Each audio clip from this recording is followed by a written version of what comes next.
Good morning student, this is our lecture 12 and this is the last topic of this chapter, that is percentage ionic character. So to understand percentage ionic character, first you must know the meaning of polar and non-polar molecule. So polar molecules are the molecules formed by the atoms which do not have any electronegativity difference. For example, hydrogen molecule. ठीक है, तो hydrogen molecule अब कैसे बना है? H2 molecule को combine करके Cl के 2 एटम्स को कंबाइन करके, तो इनमें कोई भी इलेक्ट्रोनेगेटिविटी डिफरेंस नहीं है because both the atoms are same. But if we talk about polar molecules are formed by overlapping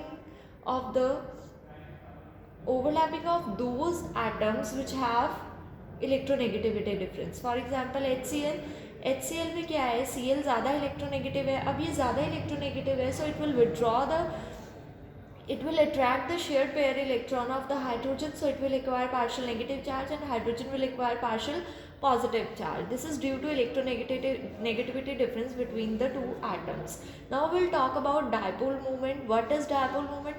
The term dipole moment arises from the polar molecules. ठीक है, तो polar molecule से ही dipole moment आता है क्योंकि polar molecule की वजह से ही charges develop होते हैं. ठीक है, now it is defined as the product of the magnitude of charge on any one of the atom. That is, अगर इन पे चार्जेस आगे इलेक्ट्रोनेगेटिव डिफरेंस है तो चार्जेस आएंगे. So it is the product of the magnitude of charge on any one of the atom and the distance between them, और उन दोनों के बीच का distance. And it is represented by mu is equal to E into D. E is the charge on any of the atom, D is the distance between the atoms. So E is measured in electronic state unit, that is ESU, and it is of the order of 10 to the minus 10 ESU, and D is the order of 10 to the minus 8 centimeter. So mu की unit क्या होगी? D by, and D by is equal to 10 to the 1 D by is equal to 10 to the minus 18 ESU and centimeter. ठीक है, so this is the unit of dipole moment. Now dipole moment and percentage ionic character. We have to calculate dipole moment and percentage ionic character. Percentage ionic character with the help of dipole moment. So percentage ionic character is equal to observed dipole moment divided by dipole moment of 100% ionic character. ठीक है, सो HCl molecule है तो इसका observe dipole moment कितना है? 1.03. Observe मतलब जो actual dipole moment है. ठीक है, नाउ एज्यूमिंग HCl एज 100% आयनिक. अगर हम HCl को 100% आयनिक मान लेते हैं तो ये कैसे एग्जिस्ट करेगा? H पॉजिटिव Cl नेगेटिव, और उसमें बॉन्ड लेंथ कितनी है? 1.27 ऑंगस्ट्रॉम.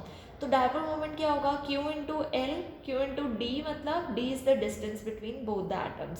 सो Q क्या है? 4.8 into 10 to the minus 10 ESU, ये Q की वैल्यू है. D क्या है हमारे पास? 1.27 into 10 to the minus 8 centimetre. D and L is the same thing, that is distance between the two atom. तो वो इतना दिया ऑंगस्ट्रॉम, सेंटीमीटर में करते हैं तो 10 to the minus 8 सेंटीमीटर. तो आपके पास म्यू की वैल्यू क्या आ गई? ESU into centimetre. आपको पता है कि 10 to the minus 18 ESU centimetre is equal to D by, तो म्यू कितना आ गया? 6.10 D बाय. तो ये तो वो वैल्यू है जिसमें 100% आयनिक कैरेक्टर है, और ऑब्जर्व कितनी है? 1.03. तो आपके पास यहाँ पर परसेंटेज आयनिक कैरेक्टर कितना आ गया? 1.03 डिवाइडेड बाई 6.10 इंटू 100, तो कितना आया? 17%. तो यहाँ पर इंटू 100 भी लिखना है क्योंकि परसेंटेज आयनिक कैरेक्टर मतलब 100 से मल्टीप्लाई करना है, तभी आपके पास क्या आएगा? परसेंटेज. ठीक है, now magnitude of fractional charge. हम फ्रैक्शनल चार्ज भी कैलकुलेट कर सकते हैं, दैट इज डेल्टा. तो म्यू आपको पता है Q into R. Q is the fractional charge, Q is the charge, so mu upon are.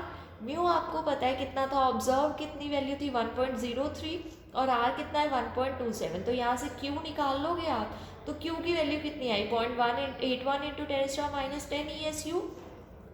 तो फ्रैक्शनल ऑफ इलेक्ट्रॉन चार्ज क्या है? Charge present upon electronic charge. ठीक है, तो चार्ज प्रेजेंट कितना है? 0.81 इंटू 10 to the minus 10 हमने इस फॉर्मूला से निकाला, एंड इलेक्ट्रॉनिक चार्ज हमने लिया था 4.8 into 10 to the minus 10 ESU. Electronic charge हमेशा ESU में यही वैल्यू होती है. ठीक है, तो ये इन दोनों को डिवाइड करोगे तो आपके पास डेल्टा की वैल्यू आ जाएगी, that is fractional charge, that is 0.17. अगर H पॉजिटिव है तो प्लस 0.17, अगर Cl नेगेटिव है तो -0.17. ठीक है, Now, ionic character and electronegativity difference. Ionic character also depends upon electronegativity difference. अगर आपके पास इलेक्ट्रोनेगेटिविटी डिफरेंस ज़्यादा है तो partial negative partial positive charges की वैल्यू क्या होगी, ज़्यादा होगी. वो वैल्यू ज़्यादा होगी तो डायपोल मोमेंट क्या होगा, ज़्यादा होगा. Greater the electronegativity difference between the bonded atom higher is the ionic character. जितनी ज़्यादा इलेक्ट्रोनेगेटिविटी डिफरेंस उतना ज़्यादा आयनिक कैरेक्टर, उतना चार्जेस डेवलप ज़्यादा होंगे. तो अगर इलेक्ट्रोनेगेटिविटी डिफरेंस 1.7 है तो 50% आयनिक होगा और 50% क्या होगा, कोवलेंट होगा. ठीक है. अगर लेस देन 1.7 है तो कोवलेंट क्या होगा, ज़्यादा, आयनिक क्या होगा, कम. अगर ज़्यादा है इलेक्ट्रोनेगेटिव डिफरेंस 1.7 से तो आयनिक कैरेक्टर ज़्यादा होगा, कोवलेंट कम होगा, पार्शली होगा. ठीक है. अब आपके पास ग्राफ प्लॉट करते हैं इलेक्ट्रोनेगेटिव डिफरेंस और आयनिक कैरेक्टर में. अगर वैसे तो with electronegativity difference ionic character क्या होता है, इंक्रीज होता है. 1.7 अगर इलेक्ट्रोनेगेटिविटी डिफरेंस है तो आयनिक कैरेक्टर कितना हो जाएगा, 50 आयनिक एंड 50 कोवलेंट. तो इस ग्राफ से हमने ये शो किया हुआ है. ठीक है. तो इस ग्राफ की हेल्प से साइंटिस्ट ने परसेंटेज आयनिक कैरेक्टर का एक एक्सप्रेशन निकाला, that is 18 chi A minus chi B raise to power 1.4. Chi and chi B are the electronegativities of A and B. ठीक है. नाउ बस अब इसके बाद एक और साइंटिस्ट ने थोड़ा इम्प्रूव किया, दैट इज हेने एंड स्मिथ. उनका नाम था हेने एंड स्मिथ. उन्होंने कैसे इम्प्रूवमेंट की, उन्होंने बोला कि ionic character is equal to 16 chi A minus chi B plus 3.5 chi A minus chi B raise to power 2.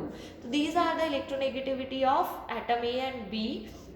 These are the electronegativities, ठीक है, of atom A and B, and electronegativity of A atom is greater than B. So you must know the relation between the electronegativity difference and the ionic character, and relation between and how to calculate ionic character with the help of dipole moment and with the help of electronegativity difference. This is very important topic. Ionic character is very important. One question is 100% asked in the exam. ठीक है. So you must know how to calculate the ionic character. उसके बाद अगर आपको कोई भी problem है तो आप मुझसे पूछ सकते हो कि कैसे सॉल्व करना है. आपने न्यूमेरिकल्स ट्राई करने हैं आयनिक कैरेक्टर के. तो हमारी तरफ से ये चैप्टर फिनिश है. अब आपको कोई भी डाउट हो तो आप मुझसे पूछ सकते हो.